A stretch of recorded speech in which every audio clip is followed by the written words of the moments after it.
찌는 듯한 무더위를 날려버릴 시원한 여름, AM 1650 라디오 서울과 함께하세요.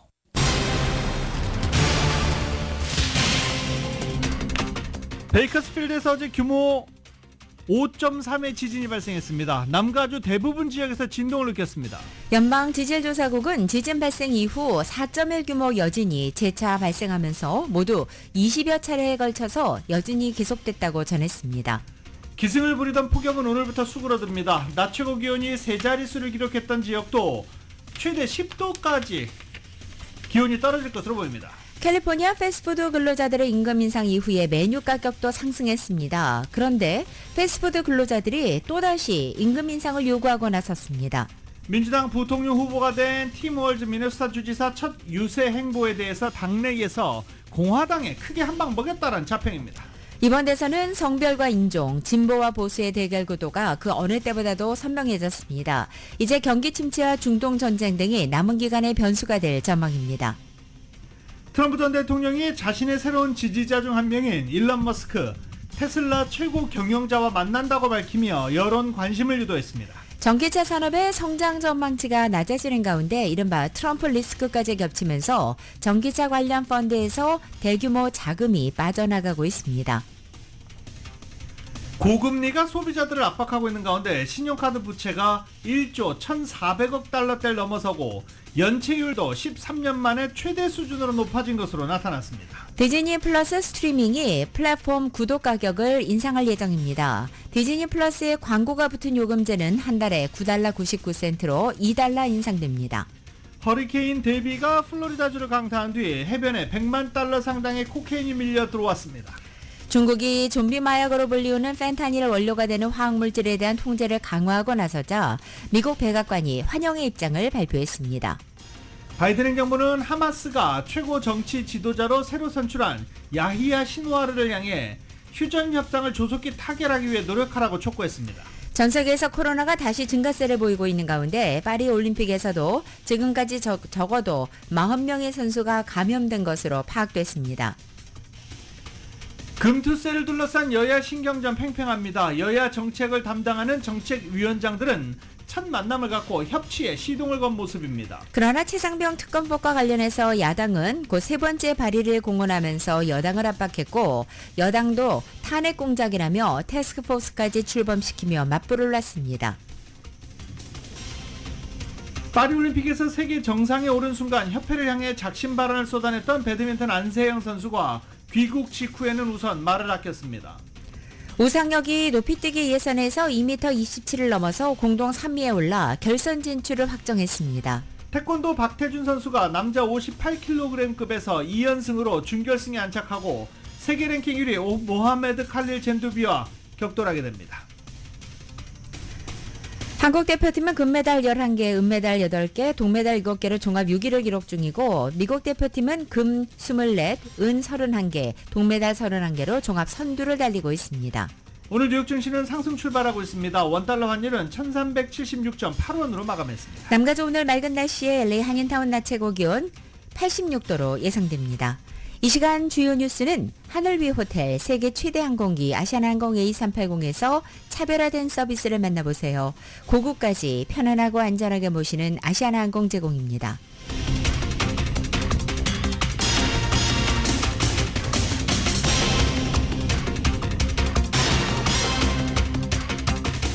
여러분 안녕하십니까? 김윤정입니다. 안녕하십니까? 유지승입니다. 2024년 8월 7일 수요일 라디오 서울 모닝 뉴스 2부입니다. 헤드라인에서 박태준 선수 세계 랭킹 1위와 준결승 치른다라고 했죠. 세계 랭킹 1위 젠두비 선수를 꺾고 결승에 올랐습니다. 이 소식 저희가 파리 올림픽 소식 전해드릴 때 전해드릴 수 있도록 하겠습니다. 어제 밤에 많이들 놀라셨죠. LA에서 거의 90마일 정도 떨어진 곳이 진원지였는데도 LA까지 흔들림을 느낄 수 있는 정도였습니다.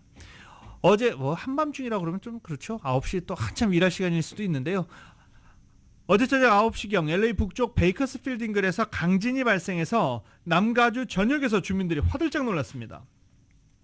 연방지질조사국은 어제 오후 9시 9분 베이커스필드 남쪽으로 약 19마일, 라몬트 북동쪽 14마일 지점에서 진도 5.3의 지진이 발생했다고 발표했습니다. LA에서 북쪽으로 정확히는 89마일 떨어진 곳입니다. 지진은 규모가 상대적으로 커서 남가주 대부분 지역에서 강한 흔들림이 감지됐습니다. 지진 발생 직후 이번 지진의 진도가 5.6, 5.7 이렇게 발표되기도 했지만 나중에 연방지질조사국은 진도를 5.3으로 수정 발표했습니다. 지진이 발생한 이후 규모 3.0에서 4.1 사이의 여진이 무려 22차례나 이어졌습니다.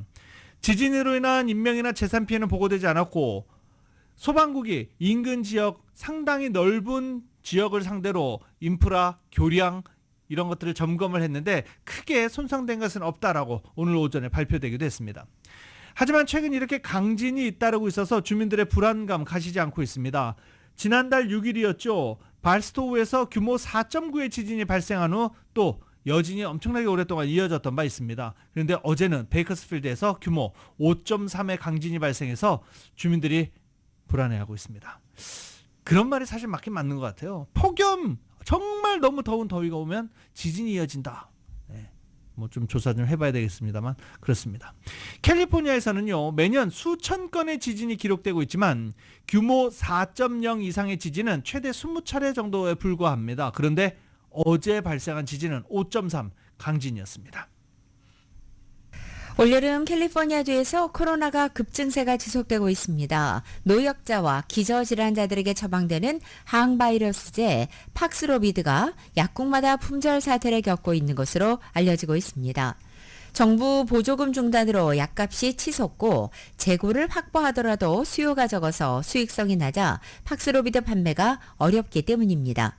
이러한 상황에서 팍스로비드 복용이 꼭 필요한 환자들마저 약을 처방받고도 구하지 못하는 상황이 발생하면서 고위험군 환자들의 치료가 지연되거나 중증으로 악화되는 위험이 커지고 있다는 지적입니다.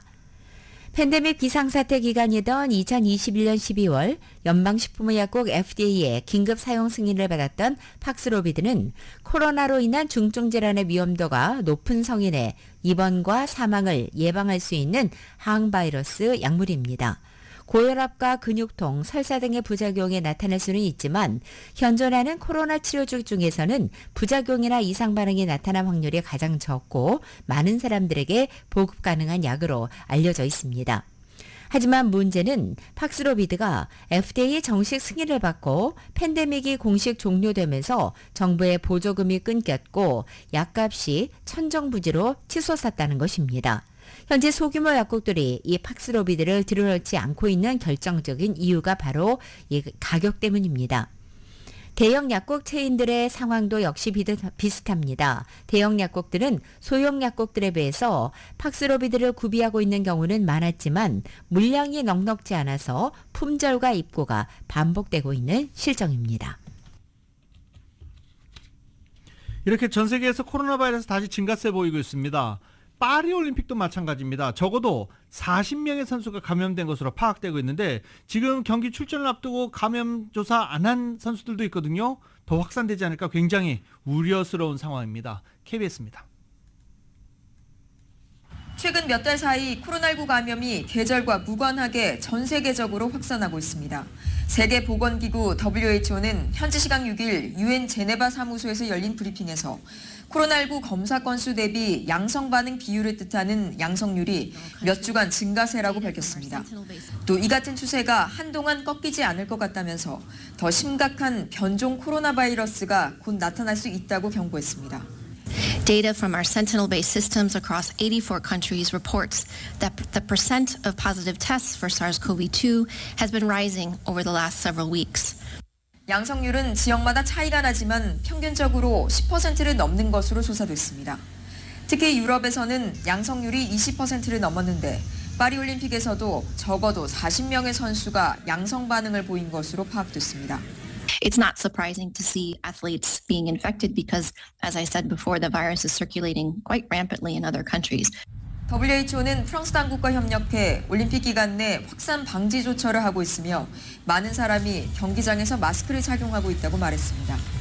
WHO는 코로나19에 따른 사망자 규모는 정확히 알려지지 않고 있다고 밝혔습니다. 다만 보고된 사례를 보면 확진자의 6% 정도가 후유증을 겪는 것으로 파악된다고 덧붙였습니다. WHO는 의료진과 노인 등 감염 취약층은 마지막 접종 후 1년 이내에 코로나19 백신을 다시 맞도록 하고 겨울 전에 코로나19와 인플루엔자 백신을 충분히 확보해둘 것을 각국에 권고했습니다. 파리에서 KBS 뉴스 안다영입니다. 고금리가 미국 소비자들을 압박하고 있는 가운데 미국의 신용카드 부채가 무려 1조 1,400억 달러이고 연체율도 13년 만에 최대 수준으로 높아진 것으로 조사됐습니다. 어제 뉴욕 연은이 발표한 가계 신용보고서에 따르면 미국의 신용카드 부채는 2분기 1조 1,400억 달러로 1년 전보다 5.8% 증가해 270억 달러가 늘어난 것입니다. 미국의 신용카드 부채는 팬데믹 발발 직후 감소했다가 2021년 이후에 증가 흐름을 지속하고 있습니다. 크레딧카드 연체율은 작년 2분기 7.2%에서 올해 2분기 9.1%로 올랐고 90일 이상 장기 연체율도 작년 2분기 5.1%에서 올해 2분기에는 7.2%로 2%포인트 넘게 상승한 상태입니다. 특히 18세에서 29세 사이 젊은 층의 카드 장기 연체율이 10.5%로 가장 높았고 30세에서 39세도 9.7%로 그 뒤를 이었습니다. 고금리 장기화 여파로 젊은 층을 중심으로 소비자들이 카드 대금 상환을 늦추거나 아예 하지 못하는 사례가 늘고 있기 때문으로 분석되고 있습니다.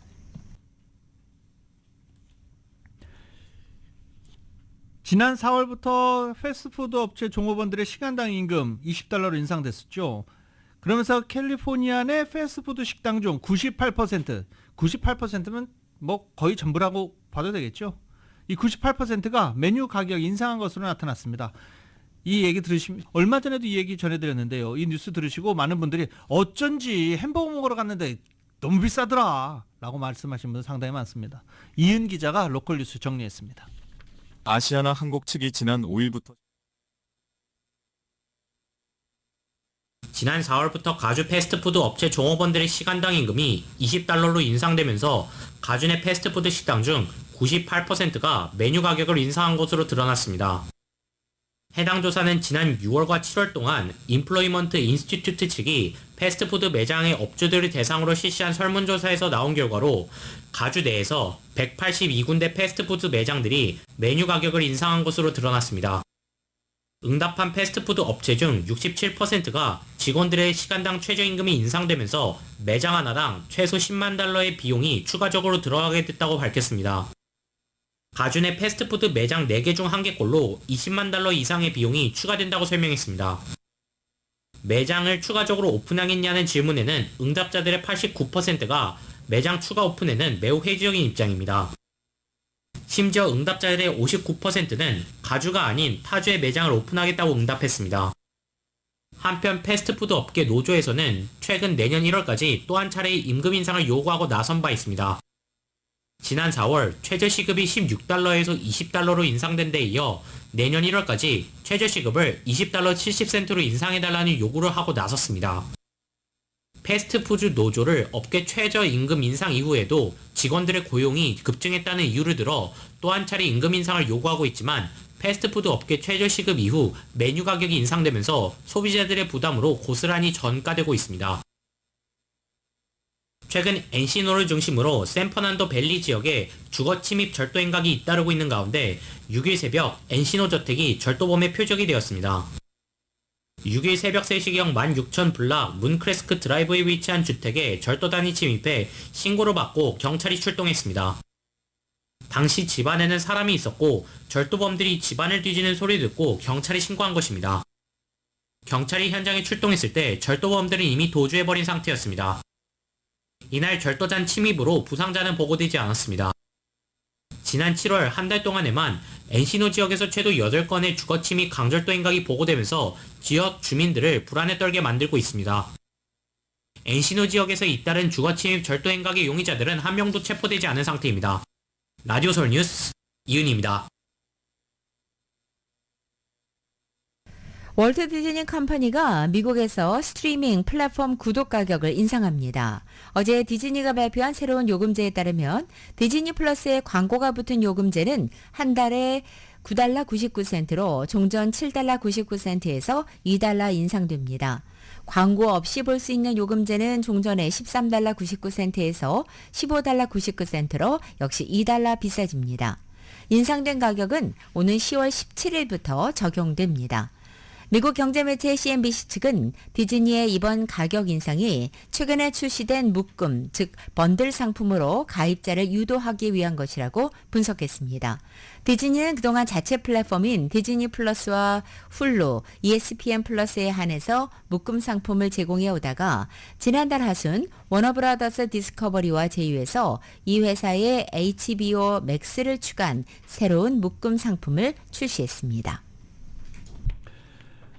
북가주 한 골프장에 경비행기가 불시착하면서 골퍼들이 겨우겨우 피하며 혼비백산하는 모습이 포착됐습니다.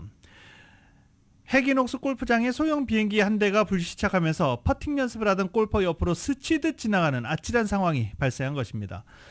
미끄러지던 비행기는 퍼팅 연습을 하던 골퍼 옆으로 스치듯 지나갔고 이 모습이 건물 CCTV에 찍히면서 언론에 보도가 됐습니다.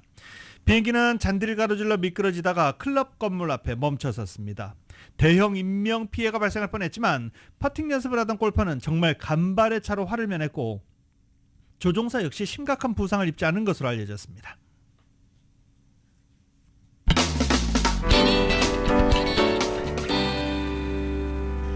오늘 11월로 예정돼 있는 대선의 윤곽이 점차 구체화되고 있죠. 해리스 후보의 러닝메이트인 부통령 후보로 월즈 미네소타 주지사가 낙점이 됐습니다.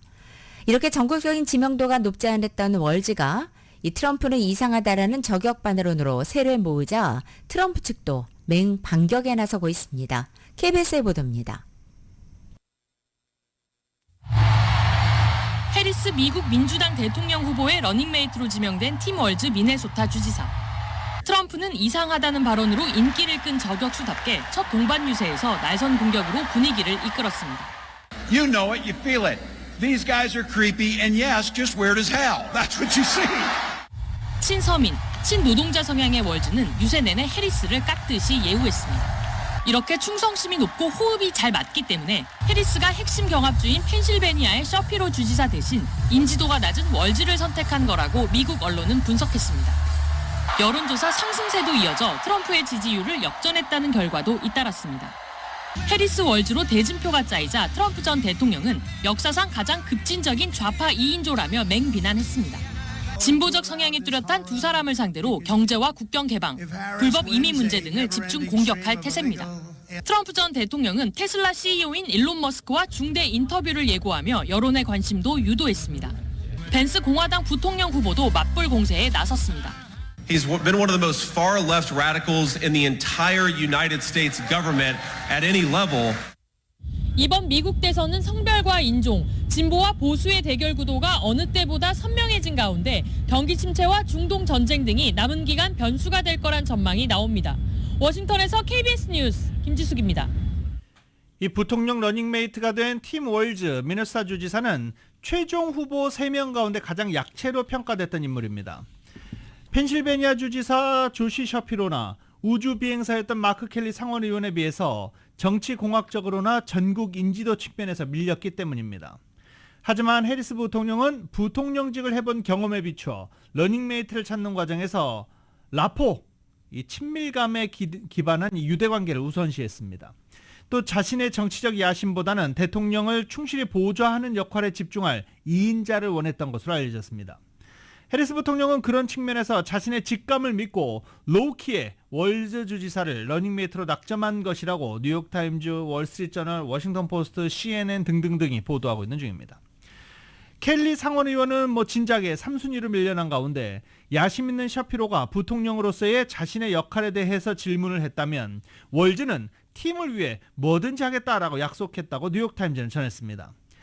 월즈 주지사는 자신이 경합주 출신도 아니고 전국적으로 유명한 사람도 아니라는 약점을 인정했습니다. 또 자신은 토론에 능하지도 않고 프롬프터, 연설을 할 때 보고 읽을 수 있도록 이렇게 연설자 앞에 나와 있는 자막을 보여주는 디스플레이죠. 자기는 이런 텔레프롬프터도 한 번도 사용해 본 적이 없다라고 허심탄회하게 털털하게 만나자마자 털어놨다고 합니다. 하지만 동시에 팀 플레이어로서 뭐든지 할 의향이 있다며 팀을 위해 헌신하겠다는 의지를 강조했습니다. 자신이 대선 승리에 도움이 되지 않으면 부통령으로 뽑지 마라 라고 말을 했던 것으로도 전해졌습니다. 또 월즈 주지사는 부통령으로서의 역할에 대한 질문에 해리스가 원하는 방식으로 수행하겠다라고 답한 것으로 알려졌습니다.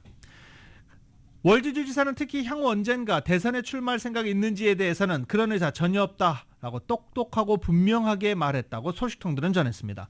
해리스 부통령이 예상치 못했던 답변입니다. 이는 해리스 부통령이 대선 승리 후 4년 뒤 재선에 도전하게 될 경우 내부 분열 가능성을 최소화한다는 점에서 높이 평가받은 것으로 검증팀 관계자들은 말했습니다. 반면 민주당의 대선 잠룡으로 꼽혀온 셔피로 주지사는 최종 면접에서 해리스 부통령에게 부통령의 역할, 권한, 의무 이런 것들을 상세하게 질문하는 등 내가 뭐든지 도와주겠다라고 했던 월즈와 극명한 대비를 이뤘던 것으로 알려졌습니다. 최종 인터뷰 이후 해리스 부통령은 그리고 물론 검증팀 관계자들은 모두 월즈 주지사를 1순위로 꼽았습니다.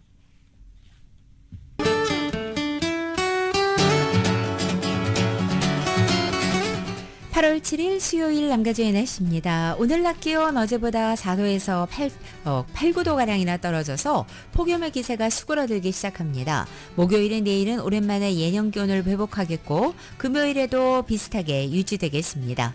다만 밸리와 일랜드 엠파이어 지역을 비롯해 일부 지역은 여전히 평년 기온은 10도가량 웃돌아 더위가 이어지겠습니다. 또 주말인 토요일과 일요일에는 남가주 대부분 지역이 다시 한번 평년 기온을 웃돌면서 반짝 더위를 보이겠고 다행히 다음 주 초부터는 점차 예년 기온을 되찾겠습니다. LA 한인타운의 오늘 낮 최고 기온 86도, 밤 최저 기온은 65도, 오렌지 카운티 지역 85도, 66도, 밸리와 일랜드 엠파이어 지역은 99도, 66도, 해안 지역은 77도, 66도 예상됩니다. 한국 오늘 전국 곳곳에 소나기 내리고 서울의 오늘 아침 최저 기온이 76도, 낮 최고 기온은 90도로 예상됩니다. 라디오 서울 2024 파리올림픽 특집 방송. 라디오 서울의 2024 파리올림픽 특집 방송은 결이 다릅니다. 스포츠 명앵커 출신 유지승 앵커가 진단하고 예측하고 한국은 물론 전 세계 각국의 관심 경기 소개와 예상 등 전문 스포츠 앵커의 날카롭고 명쾌한 특집은 라디오 서울에서만 들으실 수 있습니다. 매일 오전 8시 25분 라디오 서울 모닝뉴스에서 만나보시기 바랍니다. 가장 빠르고 정확한 라디오 서울 2024 파리올림픽 특집 방송 CBB뱅크 융자나라 제공으로 함께합니다. 모닝뉴스 2부는 1250만 불 교통사고 최고 보상, 교통사고 전문 천재 변호사 리처드 호프만 변호사, 오픈뱅크가 당신의 미래와 가능성에 문을 활짝 열어드리겠습니다. 나에게 열려있는 은행 오픈뱅크. 총 20억 달러 승소, 크고 작은 교통사고와 상해, 브라이언 타필라 앤 CG 러. 집 융자는 물론 커머셜, SBA 융자, 급한 하드머니까지 모든 융자를 잘하는 융자나라 공동 제공입니다. 유지승 앵커의 라디오 서울 2024 파리올림픽 특집 방송. 이 시간은 당신의 비즈니스의 시작부터 성공까지 CBB뱅크, 캘리포니아 넘버원 모기지 융자 전문 회사 융자나라 제공입니다.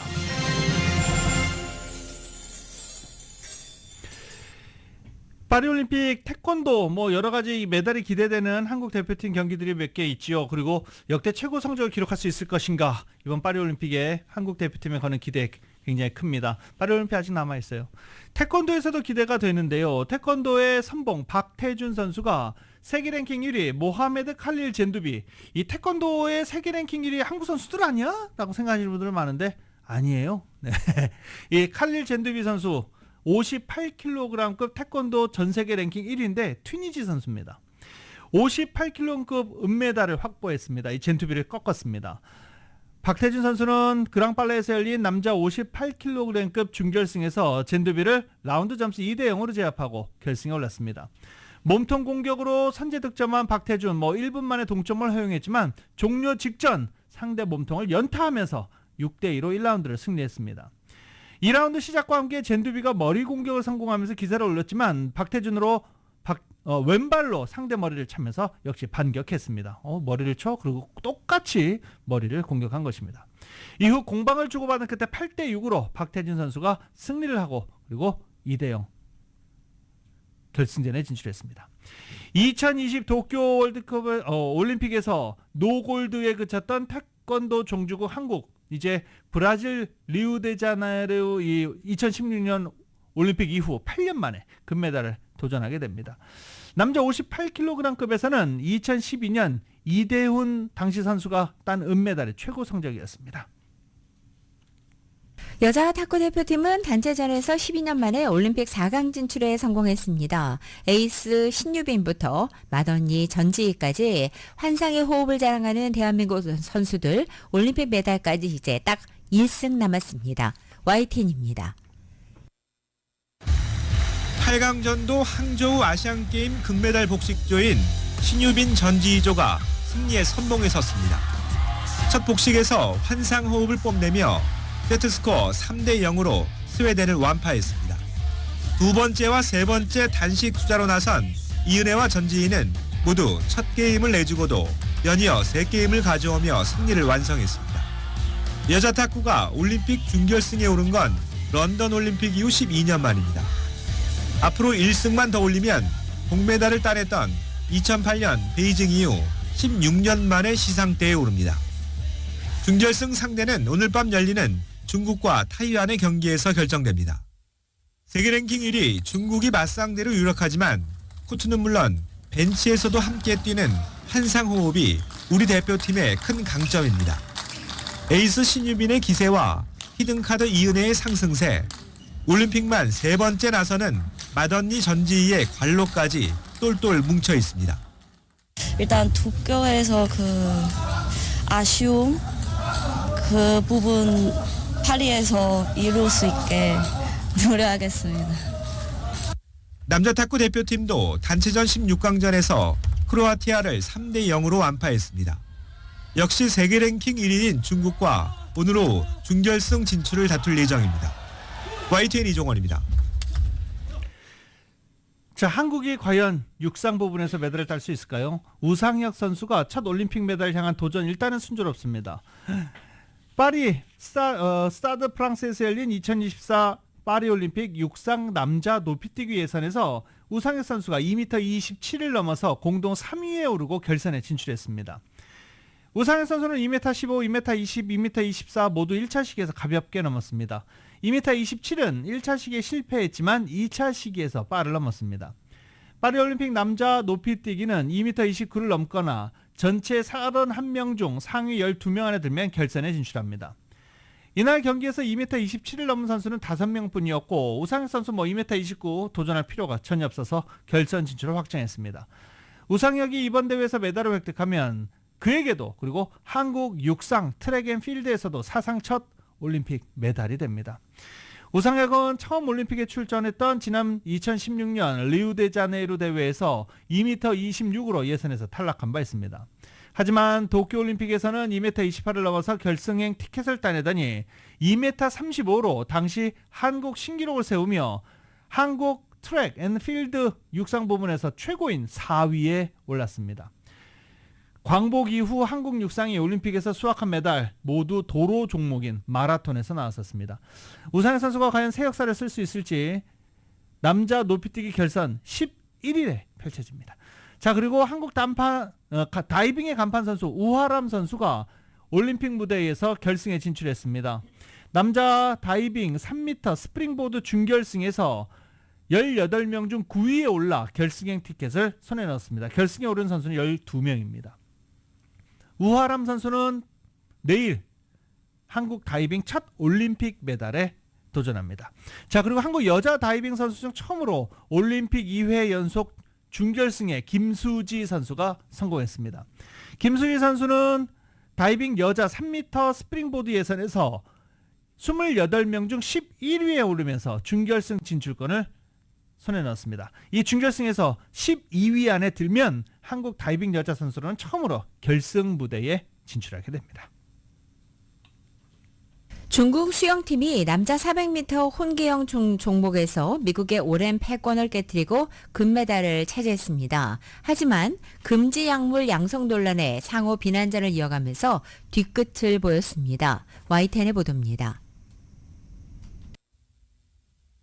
올림픽 남자 수영 400m 혼계영 결승전 자유형 금메달리스트 판잔러가 막판 대역전극을 펼치며 중국팀이 우승을 차지했습니다.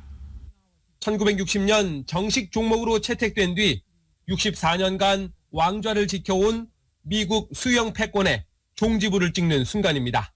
문제는 중국팀의 친하이양과 순자준이 앞서 도쿄올림픽 때 도핑 논란에 휩싸였다는 점입니다.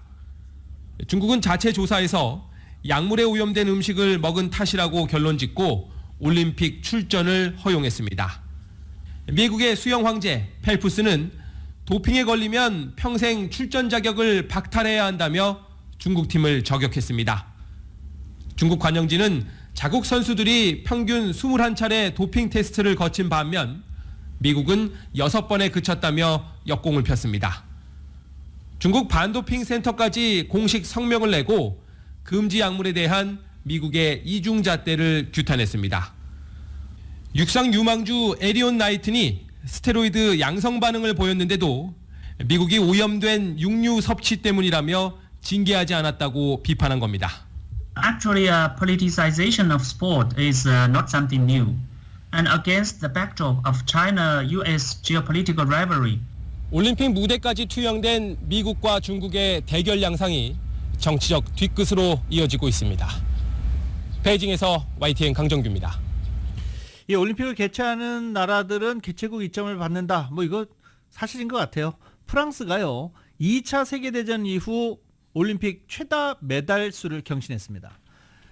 프랑스는 금메달 13개, 은메달 16개, 동메달 19개로 48개 메달을 획득했는데 프랑스는 금메달 7개 등 43개 메달을 수집했던 2008년 베이징 올림픽 때 성과, 그게 최고였는데 벌써 여기에 금메달이 5개나 추가가 됐어요.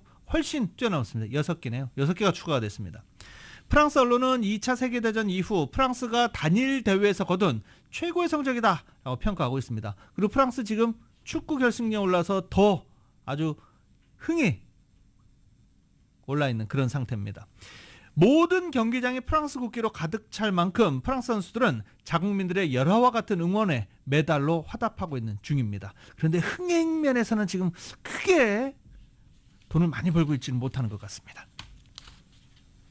올림픽 기간 내내 전 세계 이목이 집중된 센강의 수질이 또 말썽입니다. 우여곡절 끝에 철인 3종 경기는 마쳤지만 이번엔 마라톤 수영을 앞두고 훈련 일정이 취소된 것입니다. YTN입니다. 센강의 알렉상드르 3세 다리와 알마 다리 사이를 6바퀴 돌아야 하는 파리올림픽 마라톤 수영. 선수들이 경기 코스를 미리 익혀두는 게 필요한데도 첫 번째 훈련이 취소됐습니다. 지난 4일 샘플을 채취한 4개 지점 가운데 한 곳에서 기준치를 넘긴 장내 구균이 검출된 겁니다. 조직위는 다만 8일 여자부와 9일 남자부 경기는 예정대로 진행될 거라고 장담했습니다. 앞서 철인 3종 경기 때는 훈련이 연이틀 취소되고 남자부 경기가 하루 뒤로 미뤄졌습니다. 또 벨기에의 혼성 계주팀은 개인전에 참가했던 선수 한 명이 아프다며 기권하기도 했습니다. 이런 가운데 파리 시장은 센강에서 수영한 탓에 병이 난 선수가 있다는 건 사실이 아니라고 일축했습니다.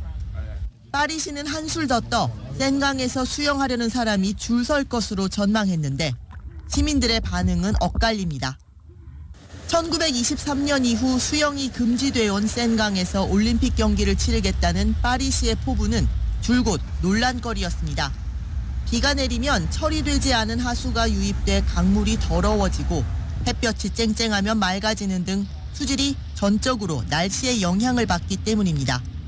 그래서 파리시는 강물 정화에 2조 원 넘는 돈을 투자했지만 센강에서 경기를 할 수 있느냐를 두고 설왕설래하는 상황이 올림픽 막판까지 연출되고 있습니다. YTN 홍주혜입니다.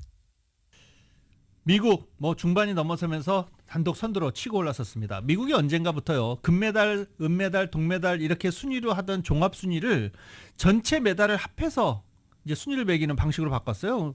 근데 동조하지 못하는 사람들이 더 많죠. 저도 그렇습니다. 예. 주간 스포츠 시간에 자세히 이야기를 한번 하기는 했었었는데요. 아무튼 미국은 금메달 수에서 중국에 밀리기 시작하자 메달 순위를 아예 전부 다 합쳐서 하는 순위 방식으로 바꿨습니다. 네. 그러면서 금메달, 은메달, 동메달 선수들이 열심히 한 게 중요하지 그게 뭐가 중요하냐 막 이래놓고 또 금메달 따면 열심히 대서특필하고 그래요. 네. 그렇게 순위에서 요령을 피웠던 미국 대표팀이 지금 금메달에서도 24개로 종합순위 1위를 기록하고 있습니다. 그런데 미국 대표팀이요, 뭐 전 종목에서 맹활약을 하고 있죠. 단 한 번도 메달을 따지 못했던 종목들이 있습니다. 스포츠 최강국 미국이 올림픽에서 메달을 한 번도 따낸 적이 없는 종목 뭐가 있을까요? 한번 생각해 보십시오. 네. 탁구입니다. 그리고 배드민턴입니다. 이거 너무 아시아 선수들에게 특화되어 있죠. 두 종목 모두 공교롭게 미국과 메달 순위 경쟁을 하는 중국 절대 강세를 보이는 곳입니다. 하지만 한국에서 금메달을 따놨죠. 남은 여자 단체전 탁구에서도 좀 메달을 땄으면 좋겠는데요. 아무튼 배드민턴은 역대 올림픽 금메달 44개 가운데 절반인 22개를 중국이 획득했고 탁구는 32개 중 무려 32개를 중국이 쓸어 담았습니다. 미국은 이번 파리올림픽 배드민턴 탁구 종목에 중국계 선수들을 주로 내보냈지만 메달 획득에는 실패했습니다. 그리고 단체 구기 종목으로는 핸드볼에서 약세를 면치 못하고 있습니다. 핸드볼은 메달은 둘째치고 본선 진출 자체도 쉽지 않은 상황입니다. 미국 대표팀은 2028년 LA 대회를 통해서 무려 32년 만에 개최국 자격으로 올림픽 핸드볼에 다시 출전하게 되는데요. 미국이 상대적으로 강하지 않은 것으로 알려진 축구의 경우에도 여자부에서 금메달만 4개를 따냈고 남자부에서는 1904년입니다. 그리고 은메달을 획득한 바 있습니다. 배드민턴, 탁구, 핸드볼 이 세 종목에서는 아예 메달을 딴 적이 없고 체조에서는 세부 종목에서는 약세를 보이는 종목이 있습니다. 기계 체조는 강세를 보이지만 리듬 체조, 트램펄린 이런 데서는 이 연기가 요구되는 이런 부분에서는 아직 메달을 따본 적이 없습니다. 세계 정상에 오른 순간 협회를 향해 작심 발언을 쏟아냈던 배드민턴 안세영 선수가 귀국 직후엔 우선 말을 아꼈습니다. 자신은 싸우려는 것이 아니라 그저 운동에 전념하고 싶었던 것뿐이라면서 한 발 물러서는 듯한 태도를 보였습니다. YTN의 보도입니다. 금메달을 건 금이 환영 현장. 안세영의 귀국길은 다른 태극전사들과 전혀 달랐습니다. 같은 비행기를 탄 사격 대표팀이 대형 플래카드와 꽃다발 세례로 극진한 환대를 받았지만 배드민턴 대표팀은 기자회견을 위한 포토월은 물론 현장을 지키는 관계자 한 명 없었습니다. 주렁주렁 꽃목걸이 대신 미소만 걸고 입국장을 걸어 나온 안세영. 혼합복식 은메달을 딴 김원호, 정나은 없이 홀로 취재진 앞에서 한참 뒤에야 입을 뗐습니다. 저는 정말 싸우려고 하는 의도가 아니라 저는 정말 운동에만 전념하고픈 그런 마음을 호소하고 싶어서 호소하고 싶은 마음에 그렇게 이해해달라는 마음으로 말씀을 드린 거고요. 직격탄을 날렸던 파리보다 한층 누그러진 조심스러운 태도로 당장은 말을 아끼겠다고 양해를 구했습니다. 제가 협회랑도 이야기한 게 없고 또 팀이랑도 아직 상의된 게 없어서 더 자세한 거는 제가 상의한 후에 말씀드리도록 하겠습니다. 쏟아지는 질문을 뒤로하고 안세영은 입국장을 빠른 걸음으로 나가 소속팀 버스에 올랐습니다. 침묵을 지킨 건 김학균 감독도 마찬가지였습니다. 오늘 말씀드릴 게 없고요. 저도 그냥 기다리고 좀 생각 좀 하고요. 일단은 한 발 물러선 모양새지만 안세영이 추가 발언을 예고한 만큼 당분간 후폭풍은 이어질 것으로 보입니다. YTN 송재인입니다.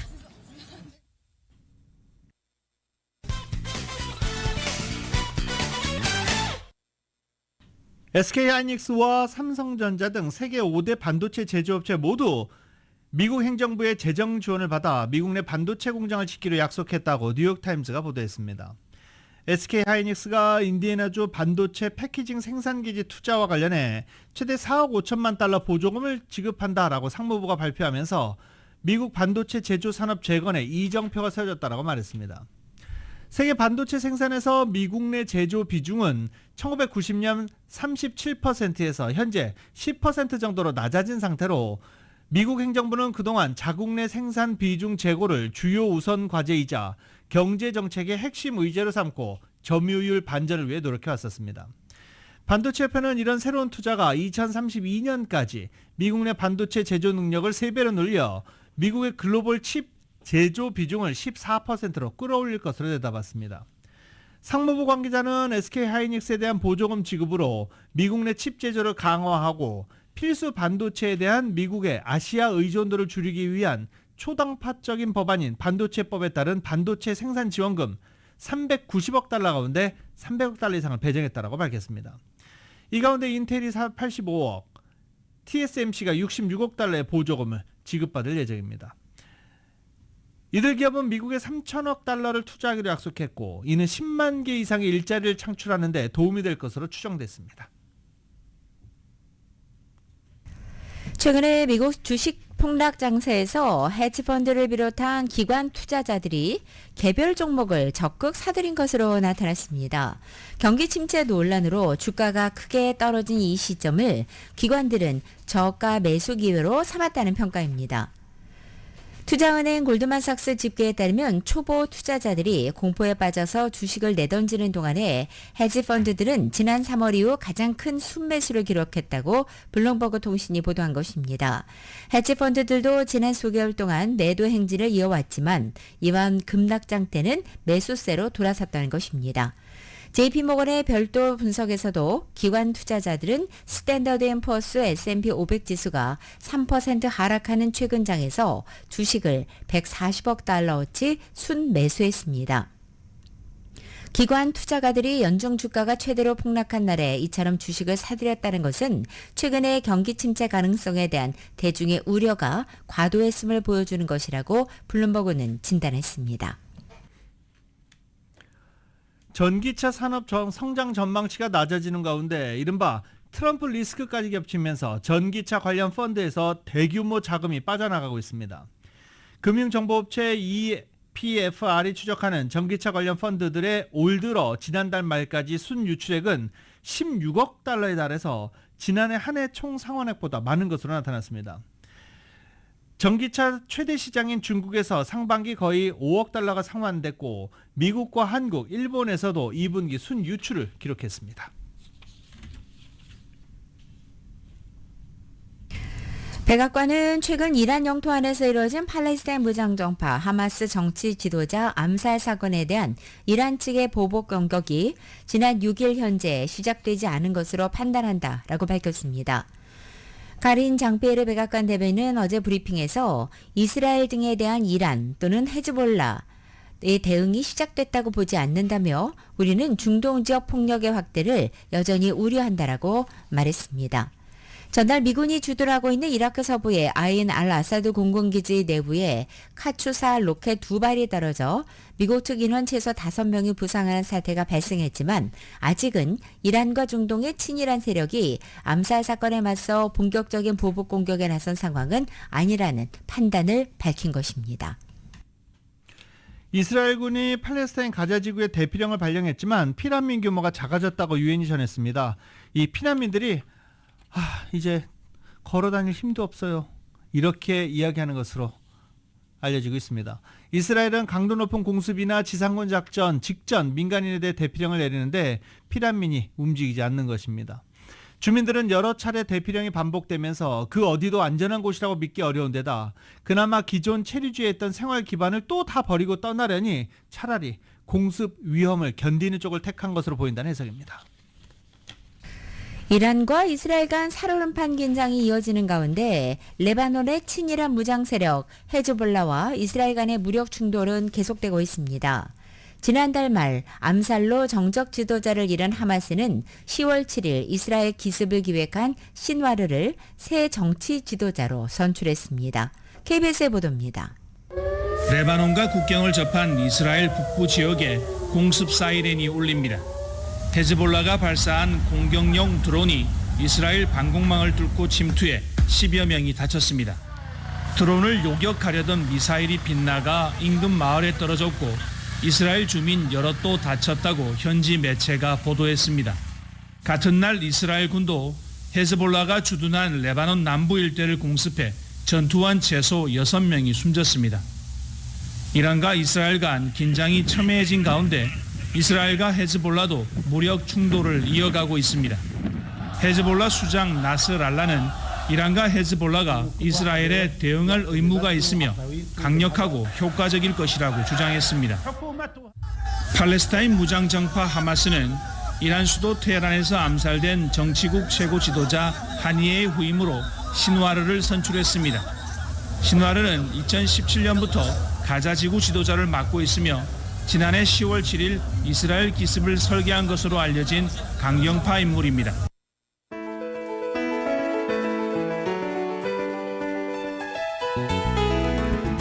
(2024년 8월 7일) 수요일에 전해드린 라디오 서울 모닝뉴스 여기서 마치겠습니다. 지금까지 진행의 유지승, 김윤정이었습니다.